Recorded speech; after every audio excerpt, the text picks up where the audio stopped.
ഡേവിൾസ് love, രചന നന്ദന, അവതരണം ഷാഹുൽ മലയിൽ, editing Shereej Poonoor.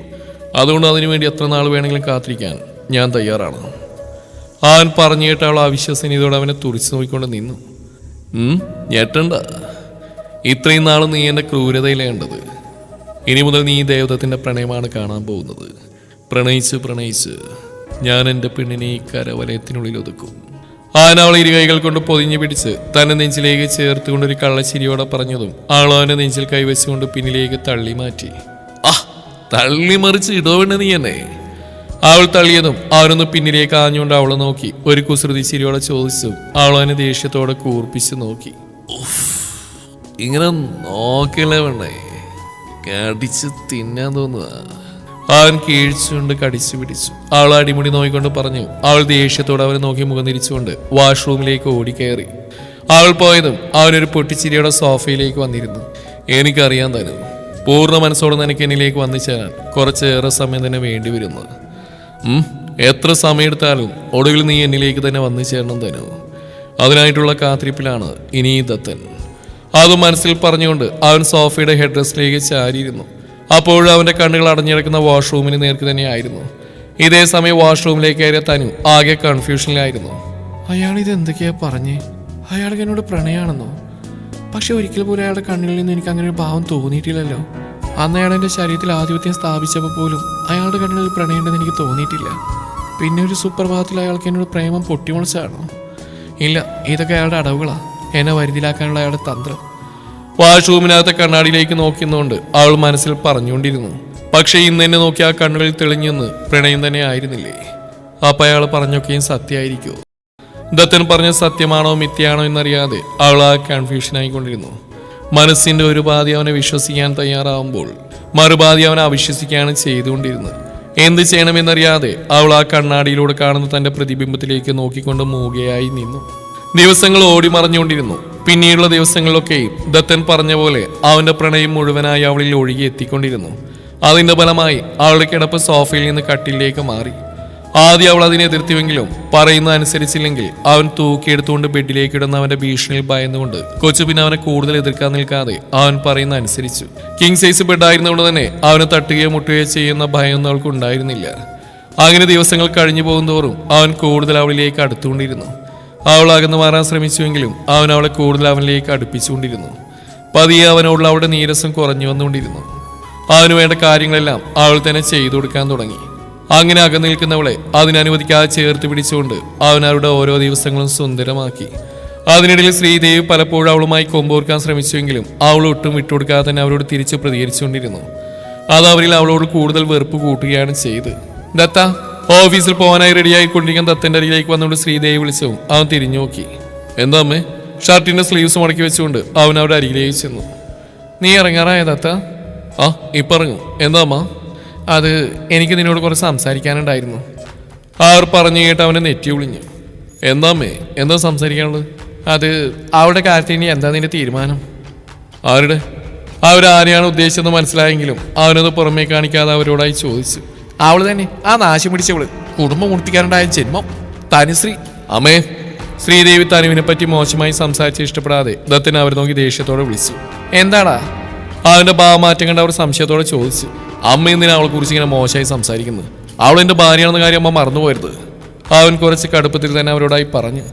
ഭാര്യയോ? ഏത് വകയിലാടാ അവൾ നിന്റെ ഭാര്യയാവുന്നത്? ഏതെങ്കിലും ഒരു അമ്പലത്തിൽ പോയി ആരും അറിയാ ഒരു താലി കിട്ടിയാ അവൾ നിന്റെ ഭാര്യയാവോ? അല്ലെങ്കിൽ തന്നെ ഇവളെ പോലുള്ളമാർക്കൊന്നും താലിയുടെ ദാമ്പത്യ ജീവിതത്തിന്റെ മാത്രമൊന്നും അറിയില്ല. പണത്തിന് വേണ്ടി എന്ത് ചെയ്യാൻ നടക്കുന്നവളുമാരല്ലേ? അമ്മ എന്തൊക്കെ അനാവശ്യങ്ങൾ ഈ വിളിച്ചു പറയുന്നത്? അവര് പറയുന്നിട്ട് അവൻ ദേഷ്യത്തോടെ ചോദിച്ചു. എന്താടാ, ഞാൻ പറഞ്ഞില്ലെന്താ തെറ്റ്? ആദ്യം അവളുടെ ചിറ്റ് എന്ന് പറയുന്നവൾ പണത്തിന് വേണ്ടി എന്റെ ഏട്ടനെ ചതിച്ചു. ഇപ്പൊ അവളും അതേ പണത്തിന് വേണ്ടി തന്നെയല്ലേ നിന്റെ കൂടെ വന്നിരിക്കുന്നത്? എന്നിട്ട് ഏതോ ഒരു അമ്പലത്തിൽ പോയി താലി കിട്ടുന്ന പേരും അതുകൊണ്ട് മാത്രം അവൾ നിന്റെ ഭാര്യയാവോ? അവൻ പറഞ്ഞിട്ട് അവർ ദേഷ്യത്തോടെ ചോദിച്ചു. അങ്ങനെ ഏതെങ്കിലും ഒരു അമ്പലത്തിൽ പോയി അവളുടെ കഴുത്തിൽ വെറുതെ താലി കിട്ടുക മാത്രമല്ല ഞാൻ ചെയ്ത്, നിയമപരമായി തന്നെ ഞങ്ങൾ യുവാൻ കഴിഞ്ഞതാ. അവർ പറഞ്ഞിട്ട് അവൻ ദേഷ്യത്തോടെ അവർ നോക്കി അലറിക്കൊണ്ട് പറഞ്ഞു. എന്താ ദത്ത നീ പറഞ്ഞ്? നീ അവളെ നിയമപരമായിട്ട് യുവാൻ കഴിച്ചു എന്നോ? അവൻ പറഞ്ഞ് വിശ്വസിക്കാനാവാതെ അവർ ഞെട്ടലോടെ ചോദിച്ചു. ഞാൻ പറഞ്ഞ അമ്മയ്ക്ക് മനസ്സിലായില്ലേ? അവളുടെ കഴുത്തിൽ താലി കെട്ടി 3 മാസങ്ങൾക്കുള്ളിൽ തന്നെ ഞങ്ങൾ വിവാഹം രജിസ്റ്റർ ചെയ്യുകയും ചെയ്തു. ഇപ്പൊ നിയമപരമായിട്ട് അവൾ എന്റെ ഭാര്യയാണ്. എല്ലാ അർത്ഥത്തിലും ഈ ദത്തന്റെ നല്ല പാതി, മിസ്സിസ് തനുശ്രീ ദേവദത്തൻ. ദത്ത, എന്ത് ഭ്രാന്ത നീ വിളിച്ചു പറയുന്നത്? അവള് നീ നിയമപരമായിട്ട് വിവാഹം ചെയ്തെന്നോ? അവൾ നിന്റെ ഭാര്യയാണെന്നോ? നിനക്ക് എങ്ങനെ തോന്നി ദത്ത? അത് അവളെ പോലെ ഒരു പെണ്ണിനെ? ആ പറഞ്ഞു കേട്ട് അവർ പകപ്പോടെ ചോദിച്ചു. അതിന് അവൾക്ക് എന്താ അമ്മയെ കുഴപ്പം? അവൾ നല്ല പെൺകുട്ടിയല്ലേ? അവർ പറഞ്ഞ് ഇഷ്ടപ്പെടാതെ മുഖം ചുളിച്ചു. നല്ല പെൺകുട്ടി, ആ രേവതിയുടെ രക്തം തന്നെയല്ലേ? കല്യാണത്തിന് മുന്നേ പഴച്ചു പെറ്റവളല്ലേ അവള്? അതുപോലെ ഇവളും മാനം വിൽക്കാൻ വേണ്ടിയല്ലേ ഇങ്ങോട്ട് കെട്ടിയെടുത്ത്? അവളെപ്പോലെ തന്നെയാ ഇവളും പിഴച്ചവള്. ദത്തൻ അലറുകയായിരുന്നു. അമ്മയോട് കുറച്ചു മുന്നേ ഞാൻ പറഞ്ഞതേ ഉള്ളൂ, അവള് നിയമപരമായിട്ട് എന്റെ ഭാര്യയാണെന്ന്. അതുപോലെ അഗ്നിസാക്ഷിയായി ഞാൻ താലി കിട്ടിയ പെണ്ണാവള്. അങ്ങനെയുള്ള എന്റെ പെണ്ണിനെ കുറിച്ച് ഇത്രയും മോശമായിട്ട് സംസാരിക്കാൻ അമ്മയ്ക്ക് എങ്ങനെ കഴിഞ്ഞു? അത് ചോദിക്കുമ്പോൾ അവന്റെ കണ്ണുകൾ ചുവന്ന് മുഖമാകെ വലിഞ്ഞു മുറുകിയിരുന്നു. നീ എന്താ മോനെ ഇപ്പൊ ഇങ്ങനെയൊക്കെ സംസാരിക്കുന്നത്? അവന്റെ ഭാവമാറ്റത്തിൽ പകച്ചുപോയ ശ്രീദേവി പതർച്ചയോടെ ചോദിച്ചു. പിന്നെ എങ്ങനെ സംസാരിക്കണം അമ്മ? എന്റെ ഭാര്യയെ കുറിച്ചാണ് അമ്മ ഇപ്പൊ ഇത്രയും മോശമായ രീതിയിൽ സംസാരിച്ച്? അവൻ ദേഷ്യത്തോടെ ചോദിച്ചു. അതിന് നീ അവളെ കല്യാണം കഴിച്ചൊരു കുഞ്ഞിന് വേണ്ടി മാത്രമല്ലേ? അന്ന് നീ അങ്ങനെയല്ലേ ഞങ്ങളോട് പറഞ്ഞ്? വെറും 2 വർഷത്തെ ഉടമ്പടി പ്രകാരം മാത്രമാ നീ അവളുടെ കഴുത്തിൽ താലി കിട്ടിയെന്ന്. അവളിലൂടെ നിനക്കൊരു കുഞ്ഞിനെ കിട്ടിക്കഴിഞ്ഞാൽ ആ നിമിഷം അവളോടൊന്നും പടിയിറക്കി വിടുന്നല്ലേ നീ പറഞ്ഞ്? എന്നിട്ടിപ്പോ എന്താ നീ ഇങ്ങനെയൊക്കെ പറയുന്നത്? ആ ഒരു ദേഷ്യവും സംശയവും കലർന്ന സ്വരത്തിൽ ചോദിച്ചു.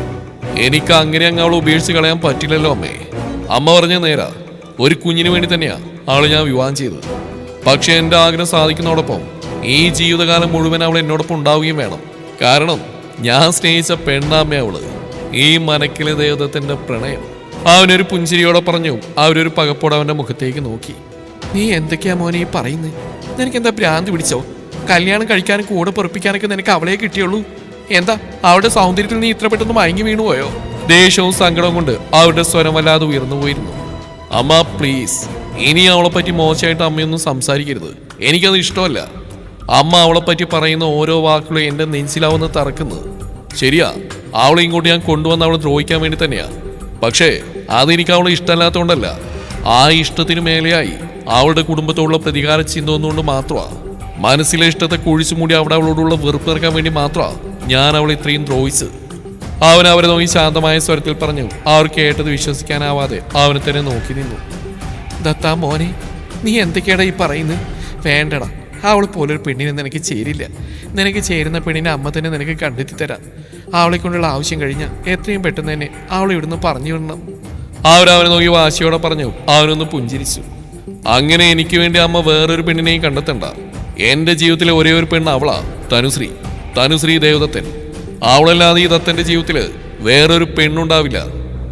അവൻ ഉറച്ച സ്വരത്തിൽ പറഞ്ഞുകൊണ്ട് മുഖമുയർത്തി നോക്കിയതും തന്റെ മുമ്പിൽ നിൽക്കുന്നവരെ കണ്ട് അവനൊന്ന് ഞെട്ടി. ദത്തൻ പറഞ്ഞൊക്കെ കേട്ടുകൊണ്ട് അവിശ്വസനീയതയോടെ നിൽക്കുന്ന തനുവും ചുണ്ടിൽ തെളിഞ്ഞ പുഞ്ചിരിയോടെ തൊട്ടടുത്തായി നിൽക്കുന്ന അപ്പച്ചിയും. ദത്തന്റെ മുഖത്തെ ഭാവമാറ്റം ശ്രദ്ധിച്ച ശ്രീദേവിയും അവന്റെ കണ്ണുകൾ നീണ്ട ഭാഗത്തേക്ക് തിരിഞ്ഞു നോക്കി. മുന്നിൽ പകപ്പോടെ നിൽക്കുന്ന തനുവിനെ കണ്ട് അവരുടെ മുഖത്തേക്ക് ദേഷ്യം ഇരച്ചു കയറി.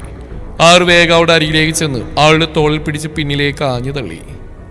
ആ തനു, മോളെ മോളെ. തനൊരു നിലവിളിയോടെ പിന്നിലേക്ക് ആഞ്ഞു. ദത്തനൊരു ഞെട്ടലോടെ അവളെ പിടിക്കാനായി മുന്നിലേക്ക് ഓടി. അപ്പോഴേക്ക് അപ്പച്ചി അവളെ താങ്ങി പിടിച്ചിരുന്നു. തനു, നിനക്ക് കുഴപ്പമൊന്നുമില്ലല്ലോ? ദത്തൻ വേഗം വന്ന് അപ്പച്ചിയുടെ കയ്യിൽ നിന്ന് അവൾ അടർത്തി മാറ്റി തന്റെ നെഞ്ചിലേക്ക് ചേർത്ത് പിടിച്ചുകൊണ്ട് ചോദിച്ചു. അപ്പോഴവൾ പകപ്പോടെ അവനെ തന്നെ നോക്കി നിൽക്കുകയായിരുന്നു. ദത്തൻ അവളെ പ്രണയിക്കുന്നതെന്ന് അവളോട് തുറന്നു പറഞ്ഞിരുന്നുവെങ്കിലും അതുപോലെ ഇത്രയും ദിവസം അവൻ തന്റെ പ്രണയം പൂർണ്ണമായ അവളിലേക്ക് ചൊരിഞ്ഞുകൊണ്ടിരുന്നു. എങ്കിലും അവൾക്ക് അതൊന്നും അത്ര കണ്ട് വിശ്വസിക്കാൻ കഴിഞ്ഞിരുന്നില്ലെന്നായിരുന്നു സത്യം. അവൻ തന്നെ വീണ്ടും വേദനിപ്പിക്കാൻ അഭിനയിക്കുന്ന എന്നൊക്കെയായിരുന്നു അവൾ ചിന്തിച്ചിരുന്നത്. അതുകൊണ്ട് തന്നെയാണ് അവൾ അവനിൽ നിന്നും പരമാവധി ഒഴിഞ്ഞു മാറാൻ ശ്രമിച്ചിരുന്നത്. പക്ഷെ ഇപ്പോൾ അവന്റെ നാവിൽ നിന്ന് വീണ വാക്കുകൾ ശ്രവിക്കുമ്പോൾ അവൾ പോലും അറിയാതെ അവളിൽ എന്തൊക്കെയോ മാറ്റങ്ങൾ സംഭവിച്ചുകൊണ്ടിരുന്നു. ഏടത്തി എന്ത് പണിയായി കാണിച്ച്? മോളിപ്പോ വീഴിലായിരുന്നോ? രാജേശ്വരി ശ്രീദേവിയെ നോക്കി നീരസത്തോടെ ചോദിച്ചു. ഇവള് വീഴാൻ വേണ്ടി തന്നെയാ ഞാൻ തള്ളിയത്. വൃത്തിയിട്ടവള് ഇപ്പൊ എന്റെ മോനെ വരയിലാക്കി എടുത്തിരിക്കുന്നു. രാജേശ്വരിയുടെ വാക്കുകൾക്ക് മറുപടി എന്ന പോലെ ശ്രീദേവി തനുവിനെ നോക്കി പല്ലേരിച്ചുകൊണ്ട് പറഞ്ഞു. അമ്മ എന്തൊക്കെയാ വിളിച്ചു പറയുന്നറിയോ? അമ്മയോട് ഞാൻ കുറച്ച് മുന്നേ പറഞ്ഞ ഇവളെന്റെ ഭാര്യയാണെന്ന് ഇവളെ കുറിച്ച് മോശമായിട്ട് സംസാരിക്കുന്നതെന്നും. എന്നിട്ടും അമ്മ എന്തിനാ ഇവളിങ്ങനെ വീണ്ടും വീണ്ടും ഇൻസൾട്ട് ചെയ്യുന്നത്? തനുവിനെ ചേർത്ത് പിടിച്ചുകൊണ്ട് ദത്തൻ ശ്രീദേവി നോക്കി നീരസത്തോടെ പറഞ്ഞു. ഇവളെ പറ്റി പറയുമ്പോ നിനക്ക് പൊള്ളുന്നുണ്ടല്ലേ? പണ്ട് ഇതുപോലെയായിരുന്നു. ഇവളുടെ ചീറ്റയെ പറ്റി പറയുമ്പോ എന്റെ ഏട്ടന് ഇതുപോലെ പൊള്ളുമായിരുന്നു. എന്നിട്ട് എന്തായി? എന്റെ ഏട്ടനെയും ചതിച്ച് എന്റെ ഏട്ടന്റെ രക്തത്തിൽ പിറന്ന സ്വന്തം കുഞ്ഞിനെയും കൊന്ന് അവളിപ്പോഴും സുഖമായിട്ട് ജീവിക്കുന്നു. ഇനി ഇവളും അത് തന്നെ ചെയ്യും. ഒരു ഉളുപ്പില്ലാതെ നിന്നെയും ചതിച്ച് നിന്റെ രക്തത്തിൽ പിറക്കുന്ന കുഞ്ഞിനെയും കൊന്ന് ഇവള് വേറെ വല്ലവനെയും കൂടെ പോവും. എന്തായാലും എന്റെ ഏട്ടനുണ്ടായ ദുരന്തം എന്റെ മകനുണ്ടാവാൻ ഞാൻ സമ്മതിക്കില്ല. അതുകൊണ്ട് നിന്റെ ആവശ്യം കഴിഞ്ഞ് ഇവൾ എത്രയും പെട്ടെന്ന് ഇവിടുന്ന് ഒഴിവാക്കാൻ നോക്ക്. നിനക്ക് പറ്റിയ പെണ്ണിനെ ഞാൻ കണ്ടെത്തിക്കോളാം. തനുവിനെ ഒന്ന് രൂക്ഷമായി നോക്കിയ ശേഷം ദത്തനോടായി അത്രയും പറഞ്ഞുകൊണ്ട് അവർ രാജേശ്വരിയുടെ നേരെ ഒന്ന് പാളി നോക്കി.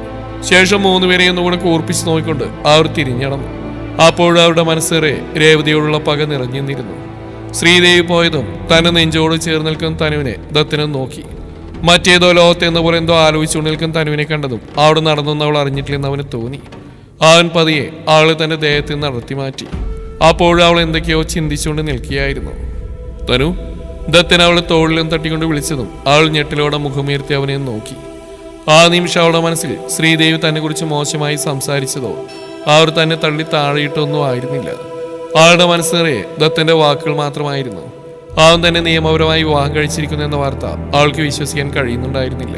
അവൻ തന്നെ പ്രണയിക്കുന്നു എന്ന് പറഞ്ഞപ്പോഴും ഇഷ്ടമാണെന്ന് പറഞ്ഞുകൊണ്ട് പിന്നാലെ നടന്നപ്പോഴുമൊക്കെ തന്നെ അവന്റെ വരുതിയിലാക്കാനായി അവൻ പുതിയ തന്ത്രങ്ങൾ ഉപയോഗിച്ചായിരിക്കുമെന്നാണ് അവൾ കരുതിയിരുന്നത്. പക്ഷേ ഇപ്പോൾ ഏത് വിശ്വസിക്കണം ഏത് വിശ്വസിക്കേണ്ടെന്നറിയാതെ അവൾ അവിശ്വസനീയതയോടെ തന്നെ അവനെ നോക്കി നിന്നു. ജനലിലൂടെ പുറത്തേക്ക് നോക്കിക്കൊണ്ട് നിൽക്കുകയായിരുന്നു തനു. അവളുടെ മനസ്സാകെ അസ്വസ്ഥമായിരുന്നു. ദത്തന്റെ ഇപ്പോഴത്തെ ആറ്റിറ്റ്യൂഡ് അവൾക്ക് ഒട്ടും വിശ്വസിക്കാൻ കഴിയുന്നുണ്ടായിരുന്നില്ല. അവൻ തന്നെ വീണ്ടും ചതിക്കാൻ നോക്കുന്നതാണോ എന്ന് അവളുടെ മനസ്സ് എന്നെ അവളോട് ചോദിച്ചുകൊണ്ടിരുന്നു. എന്നാൽ ആ നിമിഷം തന്നെ തനിക്ക് വേണ്ടി ശ്രീദേവിയുടെ രൂക്ഷമായ ഭാഷയിൽ സംസാരിച്ച ദത്തന്റെ മുഖവും അവളുടെ മനസ്സിലേക്ക് കടന്നു വന്നു. ഏത് തള്ളണം ഏത് കൊള്ളണം എന്നറിയാതെ അവൾ അസ്വസ്ഥതയോടെ പുറത്തേക്ക് നോക്കിക്കൊണ്ട് നിന്നു. തനു, പെട്ടെന്ന് പിന്നിൽ നിന്ന് ദത്തന്റെ ശബ്ദം കേട്ടതും അവൾ ഞെട്ടലോടെ തിരിഞ്ഞു നോക്കി. എന്താണോ താനെന്താണോ ഇത്ര കാര്യമായിട്ട് ആലോചിച്ചുകൊണ്ടിരിക്കുന്നത്? അവനവളുടെ അരിയിലേക്ക് വന്നിട്ട് ചോദിച്ചു. അതിനവൾ മറുപടിയൊന്നും പറയാതെ അവനെ തന്നെ നോക്കിക്കൊണ്ട് നിന്നതേ ഉള്ളൂ. എന്താണോ എന്ന് താനിങ്ങനെ നോക്കിക്കൊണ്ടിരിക്കുന്നത്? അവൻ കുറച്ചുകൂടി അവിടെ അരികിലേക്ക് നീങ്ങി നിന്ന ശേഷം അവൾ പിടിച്ചിരിക്കുന്ന ജനലഴികളിൽ വിരൽ ചേർത്ത് നിന്നുകൊണ്ട് ചോദിച്ചു. സത്യത്തിൽ നിങ്ങൾ എന്നെ പ്രണയിക്കുന്നുണ്ടോ? യാതൊരു മുഖവരെയും കൂടാതെയുള്ള അവളുടെ പെട്ടെന്നുള്ള ചോദ്യത്തിൽ അവനൊന്ന് പകച്ചുപോയി. ശേഷം അവളുടെ മുഖത്തേക്ക് നോക്കിയൊന്ന് പുഞ്ചിരിച്ചു. അത് നിനക്ക് ഇതുവരെ മനസ്സിലായിട്ടില്ലേ?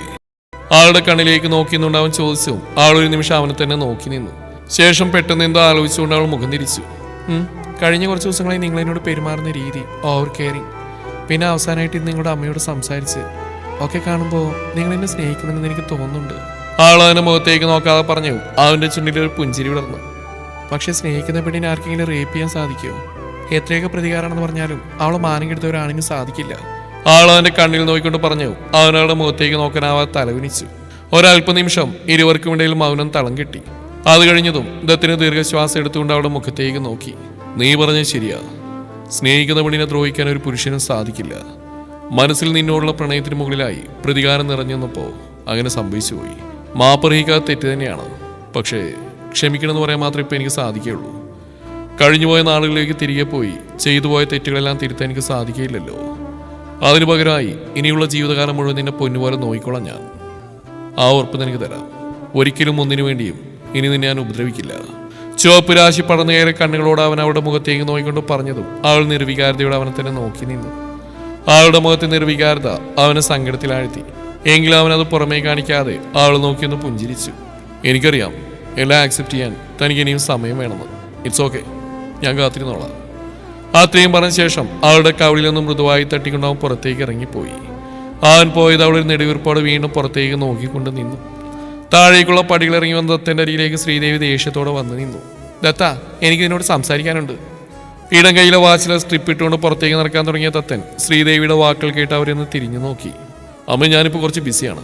അത്യാവശ്യമായിട്ട് എനിക്ക് ഓഫീസിലെത്തണം. നമുക്ക് പിന്നെ സംസാരിക്കാം. അവരോട് അത്രയും പറഞ്ഞുകൊണ്ട് അവൻ വീണ്ടും പുറത്തേക്ക് ഇറങ്ങാൻ തുടങ്ങി. പറ്റില്ല ദത്ത, എനിക്ക് ഇപ്പം തന്നെ സംസാരിക്കണം. ഇതിന് ഇന്നൊരു തീരുമാനം എടുത്തിട്ട് നീ ഇവിടുന്ന് എവിടേക്കെങ്കിലും പോയാൽ മതി. ആരോൻ്റെ അടുത്തേക്ക് വന്നുകൊണ്ട് ദേഷ്യത്തോടെ പറഞ്ഞു. ദത്തൻ ആ ഒരു നിമിഷം കണ്ണുകൾ ചുരുക്കിക്കൊണ്ട് നോക്കി നിന്നു.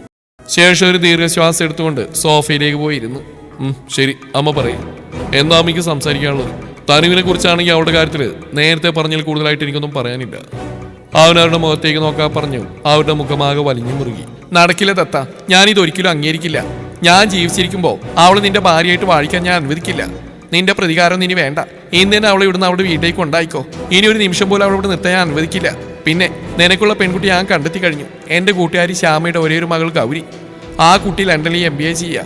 6 മാസം കൂടി കഴിഞ്ഞ് അവളുടെ കോഴ്സ് കഴിയും. അവൾ നാട്ടിലേക്ക് വന്ന ആ നിമിഷം നിങ്ങളുടെ വിവാഹം നടത്തണം. ഞാൻ അവർക്ക് വാക്കുകൊടുത്തു കഴിഞ്ഞു. ആ ഒരു ഉറച്ച തീരുമാനം പോലെ പറഞ്ഞു കേട്ട് അവൻ അവരെ നോക്കി. ഞാൻ ആരെ വിവാഹം കഴിക്കണം, ആരുടെ കൂടെ ജീവിക്കണമെന്ന് അമ്മയാണ് തീരുമാനിക്കുന്നത്. ഈ ദത്തന്റെ മനസ്സിനും ശരീരത്തിനും ഒരേ ഒരു അവകാശം ഉണ്ടാവുള്ളൂ. അത് തനുശ്രീ എന്ന എൻ്റെ ഭാര്യ. അവളുടെ സ്ഥാനത്തേക്ക് മറ്റൊരുവളെയും കൊണ്ട് വരാൻ അമ്മ ശ്രമിക്കണ്ട. പിന്നെ അവളെ ഇവിടുന്ന് പറഞ്ഞു വിടുന്ന കാര്യം അതൊരിക്കലും നടക്കാൻ പോകുന്നില്ല. ഈ ദത്തിന് ഇവിടെ ഉണ്ടാവുന്ന കാലത്തോളം അവളും ഇവിടെ തന്നെ ഉണ്ടാവും. അവൾക്ക് ഇവിടുന്ന് പുറത്തേക്ക് പോകേണ്ടി വന്ന അവിടെ തൊട്ടു പിന്നാലെ തന്നെ ഈ ദത്തിനും ഉണ്ടാവും. ആരും ഉറച്ച ശബ്ദത്തിൽ പറഞ്ഞുകൊണ്ട് അവരുടെ മുഖത്തേക്ക് നോക്കിയതും കേട്ട വാക്കുകൾ വിശ്വസിക്കാൻ കഴിയാത്ത അറിഞ്ഞിരിക്കായിരുന്നു അവർ. ദത്താ മോനെ, നീ എന്തൊക്കെയായി പറയുന്നതെന്നറിയോ? അവളെപ്പോലുള്ള ഒരുത്തിക്ക് വേണ്ടി നീ കുടുംബത്തെ തന്നെ ഉപേക്ഷിക്കുന്നതാണോ എന്ന് ഞാൻ പറഞ്ഞില്ല അമ്മേ. അവളെ ഇവിടുന്ന് പറഞ്ഞു വിട്ടാ തൊട്ടു പിന്നാലെ ഞാനും പോകുന്നു മാത്രമേ പറഞ്ഞുള്ളൂ. എന്റെ ഭാര്യയുടെ കൂടെയല്ലേ ഞാനും നിൽക്കേണ്ടത്? ആ ഒരു ഇടർച്ചയോടെ ചോദിച്ചു അവൻ മറുപടി പറഞ്ഞു. ഓഹോ, അപ്പൊ നീ നിന്റെ പ്രതികാരമൊക്കെ അങ്ങ് മറന്നോ?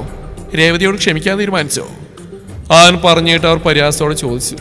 രേവതി എന്ന സ്ത്രീയോട് ഞാനൊരിക്കലും ക്ഷമിക്കാൻ തീരുമാനിച്ചിട്ടില്ല. എന്ന് വെച്ചാൽ അതിന്റെ പേരിൽ ഇനി തനുവിനെ വേദനിപ്പിക്കാൻ എനിക്ക് കഴിയില്ല. തനുവിന് ഞാൻ ഇത്രയും ദ്രോഹിച്ച പോലും രേവതി എന്ന സ്ത്രീയോടുള്ള പ്രതികാരം മുന്നിൽ കണ്ട് മാത്രമാണ്. പക്ഷേ ഇനിയൊന്നും പറ്റില്ല. എനിക്കിപ്പോൾ പ്രതികാരത്തേക്കാൾ വലുത് പ്രണയം തന്നെയാണ്. ദത്താ, രേവതി കാരണം നമ്മുടെ കുടുംബം തകർന്നു പോയത് അത് നീ മറക്കരുത്, ആ ഒരു ദേഷ്യത്തോടെ പറഞ്ഞു. അതിന് രേവതിയെ ശിക്ഷിച്ചാൽ പോരെ അമ്മ? തനു എന്ത് വിളിച്ചു? അവളുടെ ചിറ്റയായ രേവതി. രേവതി ചെയ്ത തെറ്റുകളുടെ ശിക്ഷ അവളും അനുഭവിക്കണം. തുടരും ഈ കഥയുടെ ബാക്കി ഭാഗം നാളെ ഇതേ സമയം.